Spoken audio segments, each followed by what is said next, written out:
This is Max and Mia podcast. Hey everyone, welcome to Max and Mia podcast. I'm Matthew. And I'm Rachel.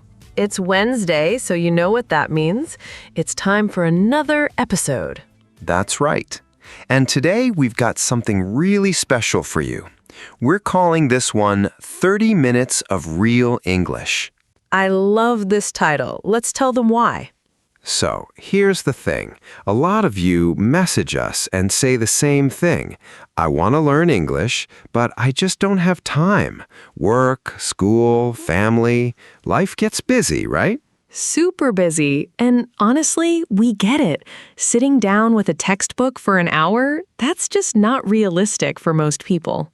Exactly. So that's why we made this episode. You don't need a notebook. You don't need to sit at a desk. You can just press play and listen. Maybe you're making breakfast right now. Maybe you're driving to work or walking to school. Or maybe you're just lying in bed, ready to fall asleep. Wherever you are, that's perfect. Just relax and listen to us talk. And here's what makes today different. We're not going to teach you the English from your school books. No boring grammar rules today. We're talking about real, everyday English, the stuff people actually say. Yeah, like, what do you say when you don't understand someone? Or when you want to politely disagree with your boss? Or how to order coffee without sounding like a robot. We'll cover situations like that. We'll also share some common mistakes that English learners make all the time. Little things that can make a big difference. Plus, some tips you can use starting today in your next conversation. So don't worry about understanding every single word. Just relax, listen, and enjoy the conversation. That's the goal. Real English, real situations, and a calm, easy conversation between two friends. So get comfortable, and let's get started. Let's do it. Okay, so let's start with our first topic today, getting to know each other. Oh, this one's fun, and also a little scary, right? Yeah, honestly, it can be. Think about it. Have you ever been at a party or maybe a work event and you meet someone new? All the time. And there's always that awkward moment of silence, like, what do I even say? Exactly. And that's already hard in your own language. Now imagine doing it in English, your second language. Yeah, the pressure is real.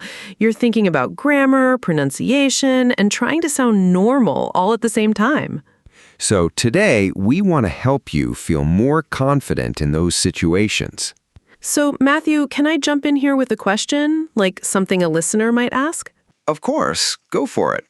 Okay, so imagine I'm learning English and I meet someone new. What if I ask a question and I don't understand their answer? I just freeze.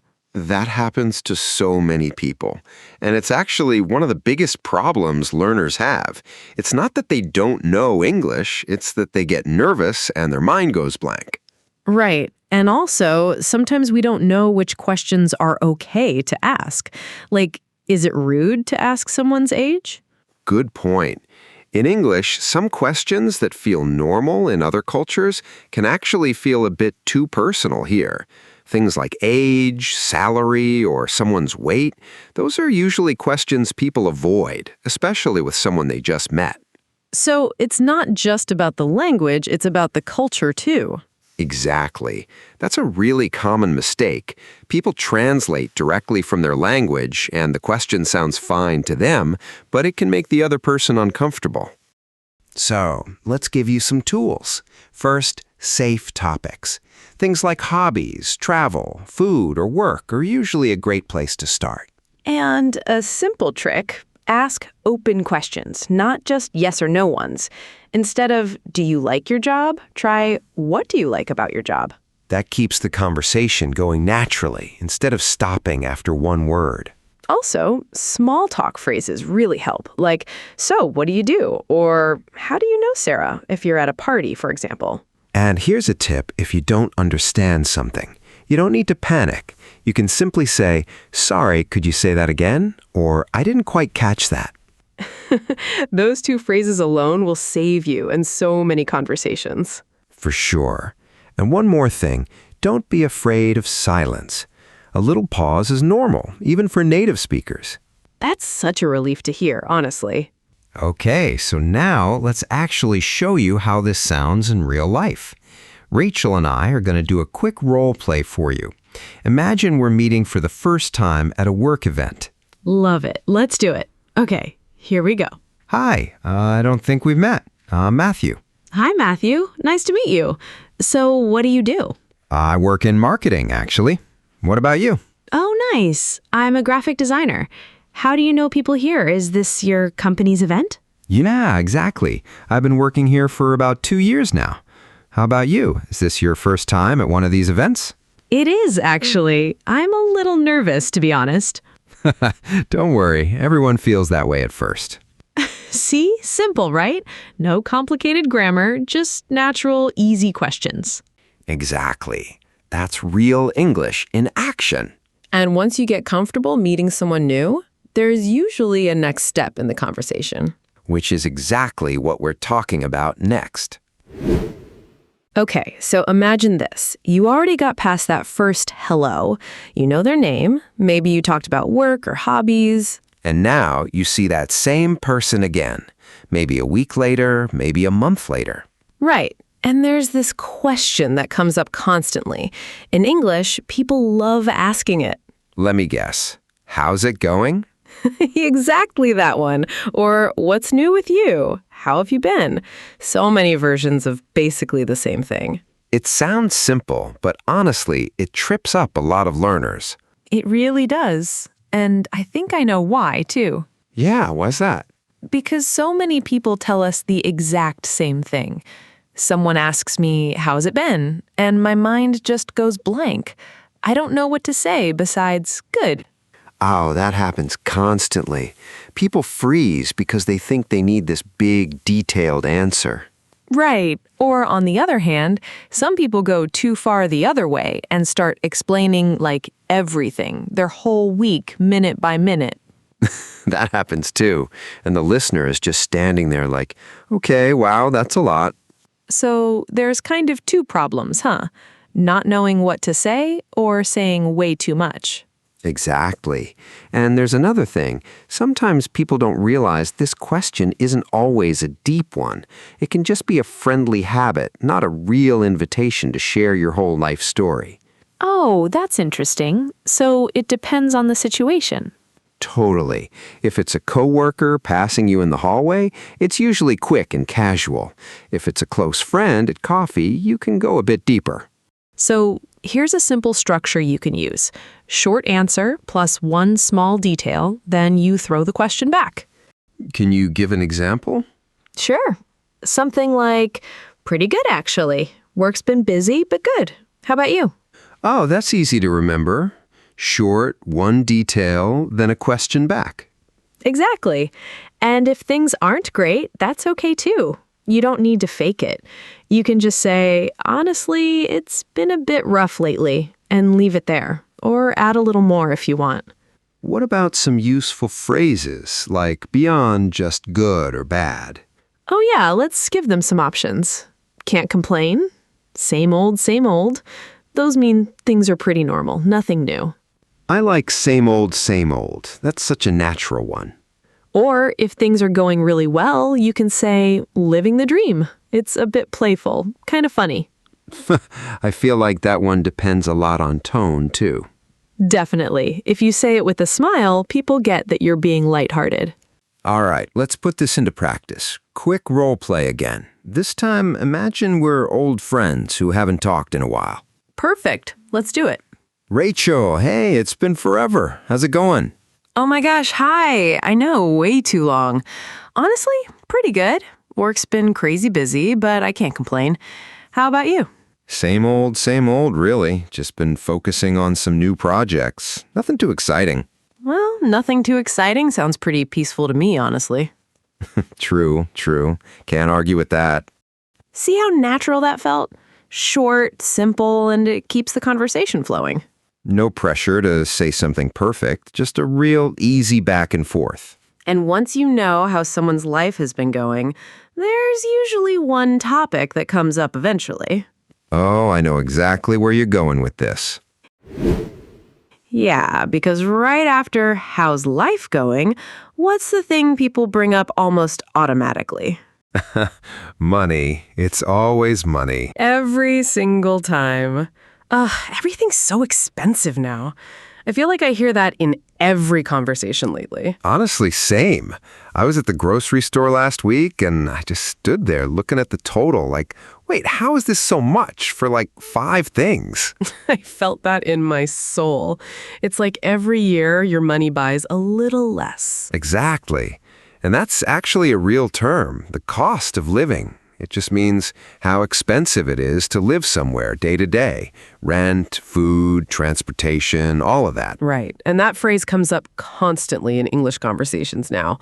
It's basically everywhere. So here's something I think a lot of our listeners deal with. This feeling that no matter how much you earn, it just isn't enough. Yes. And there's this pressure too, right? Like everyone around you is buying new things, a new phone, new clothes, a new car. And suddenly you feel like you need those things too, even if a year ago you were completely fine without them. It's like things that used to feel like extras now feel necessary. That's such a strange shift. Totally. And I think that pushes a lot of people to work more, save less, and just chase money constantly.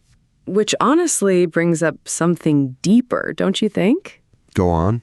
Well, sometimes we get so focused on earning more, saving more, having more, that we forget to actually live. Like we skip time with family, or we're too tired for our relationships, or we don't take care of ourselves. Yeah, money can give you comfort, sure, but it doesn't automatically give you peace. Exactly. I think that's something a lot of people realize a little too late. You can have a great salary and still feel kind of empty, honestly. It's a hard balance because obviously we do need money. It's not like we're saying ignore it completely. No, of course not. It's more about not losing yourself while you're chasing it. So, okay, practical side. What can people actually do about the everything's expensive part? Well, a simple habit is tracking your spending. Just knowing where your money actually goes each month. A lot of people are surprised once they really look. That's true. I did that once and I was shocked how much I spent on little things. Coffee, subscriptions, stuff like that. Exactly. Those small purchases add up fast. And setting a small savings goal helps too, even if it's a small amount each month. And in English, if you want to sound natural talking about this, you can say things like, I'm trying to cut back on eating out, or I'm saving up for a trip. Those are great, very common phrases. Cut back just means to reduce something, by the way. Good catch. And for the deeper part, the balance thing, I think it just comes down to checking in with yourself sometimes.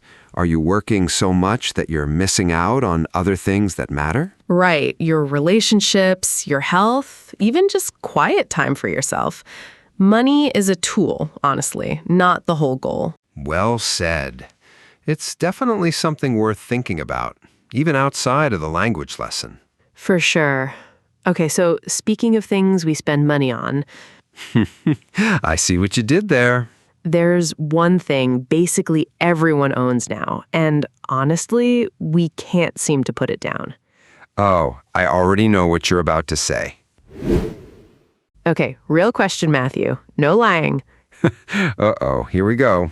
What was your screen time last week?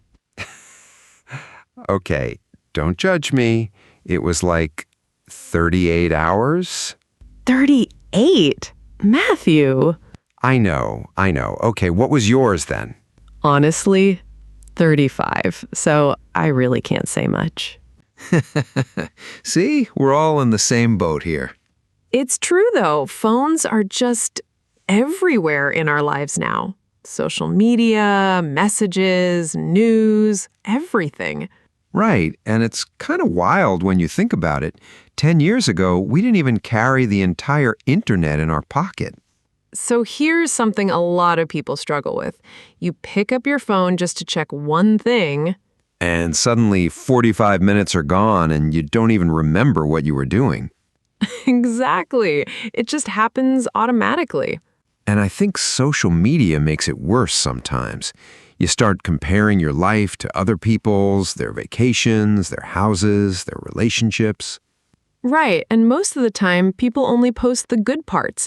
So you're comparing your normal, everyday life to someone's highlight reel. Oh, that's a good phrase, highlight reel. Basically, it means the best moments only, not the full, real picture.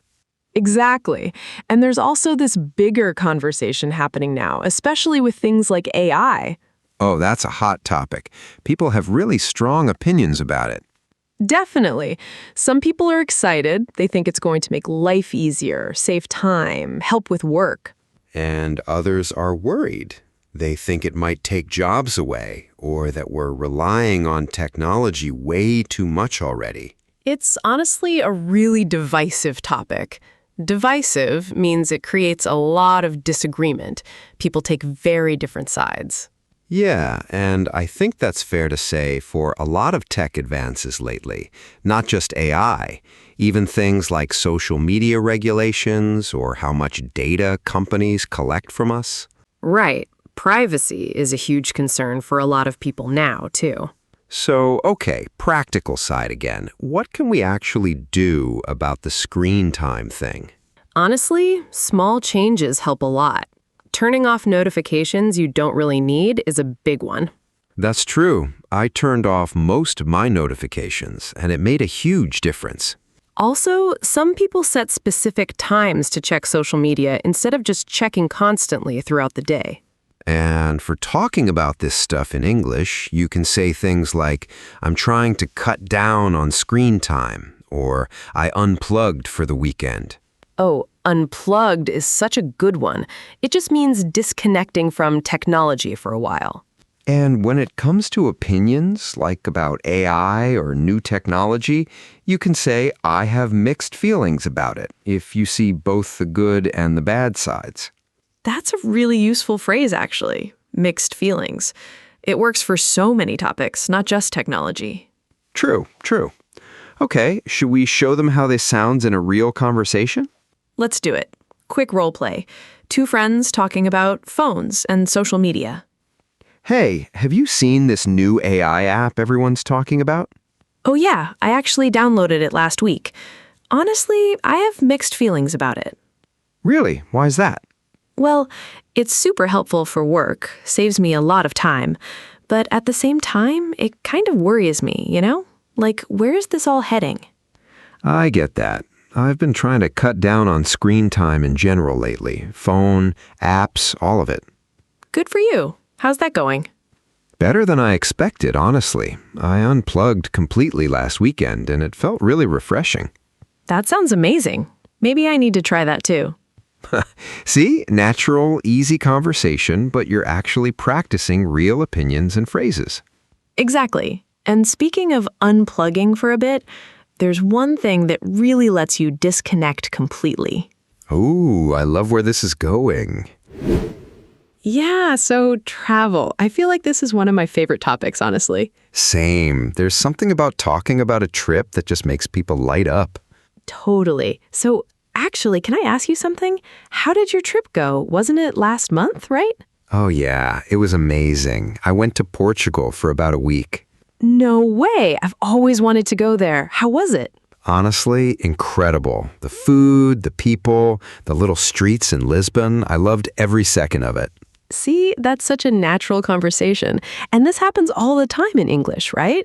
Someone comes back from a trip and everyone wants details. So here's something I think a lot of learners struggle with, though. You want to talk about your trip, but you kind of run out of words after it was good or I had fun. Yes, that happens so often. Like the experience was amazing, but the description ends up sounding really flat. Exactly. And on the other side, sometimes people don't know how to ask good questions either. They just ask, was it good? And that's kind of it. Right. And that question, it's fine, but it doesn't really open up the conversation much. True, and I think some people also get nervous giving recommendations, like, what if my opinion sounds too simple or I don't say it right? Yeah, that pressure is real. But honestly, giving a recommendation doesn't need to be complicated at all. Okay, so let's give some better questions people can ask. Instead of, was it good, you could ask, what was the highlight of your trip? Oh, that's a great one.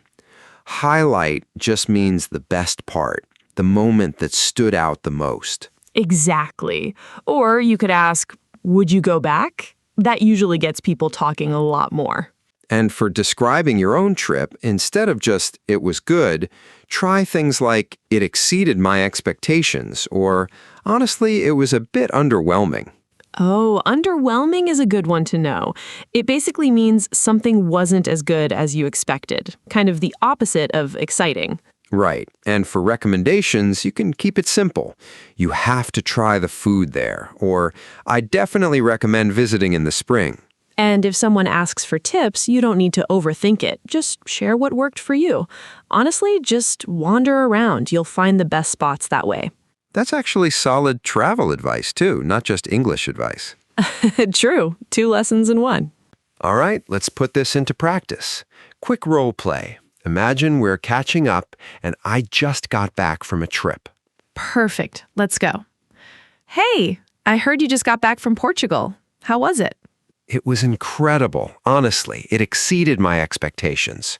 Really? What was the highlight for you? Probably just walking around Lisbon at night. The streets, the music, it had such a great atmosphere. That sounds amazing. Would you go back? In a heartbeat. And you have to try the food there. Seriously, incredible. Okay, now I really want to plan a trip there. Any tips for a first visit? Honestly, just wander around. Some of the best spots I found were totally by accident. I love that. Okay, see how naturally that flowed? Real questions, real answers, no awkward pauses. Exactly. And once you're comfortable sharing experiences like that, it usually leads to another kind of conversation. Oh, I know exactly what you mean. Sharing opinions. Yeah, exactly. Because once you're comfortable chatting with someone, opinions come up naturally, right? Movies, food, random topics. Totally. Like, what did you think of that movie? Or, do you like this restaurant? It happens constantly. And honestly, one of my favorite ways to get a conversation going is with a would you rather question. Oh, I love those. They're so much fun. Right? Like, would you rather live without music or without movies? Ooh, that's a tough one, actually. See, it instantly gets people thinking and talking. So, okay, let's be real for a second. Some learners feel nervous giving opinions in English. Like, what if I say it wrong? Or what if people disagree with me? Yes, that's such a common fear. People worry their opinion needs to sound really smart or complicated. Right. And honestly, sometimes people just say, I don't know, instead of sharing what they actually think, just to avoid the pressure. Totally get that. And on the flip side, sometimes people don't know how to disagree politely either. They either stay completely quiet or they disagree in a way that sounds too direct, almost rude. True. There's definitely a balance there. In English, how you say something matters just as much as what you say. Exactly. And with would you rather questions specifically, some learners aren't even sure how to use that structure correctly. Okay, let's break that down real quick. Would you rather plus 2 options. Would you rather travel to the mountains or the beach? Simple as that. And answering is easy too. I'd rather go to the beach, or I'd probably choose the mountains actually. I'd rather is such a useful little phrase. Short, and it works in tons of situations. Now, for sharing opinions in general, some easy phrases are, in my opinion, or personally, I think. Those work great because they're simple, but they still sound natural and confident. And for disagreeing politely, you can say things like, I see your point, but I think differently, or that's fair, but I'd actually disagree. Oh, I see your point is such a good one. It shows you're listening before you share a different view. Exactly. It softens the disagreement a little, keeps things friendly. And honestly, giving your opinion doesn't need to be perfect. Even just saying, I really like it, or not really my thing, is completely valid. Right. Opinions don't need big words. Simple and honest works just fine. Okay, let's practice this. Quick role play. We'll do a fun would you rather and a small disagreement too. Let's go. Okay, would you rather never watch movies again or never listen to music again?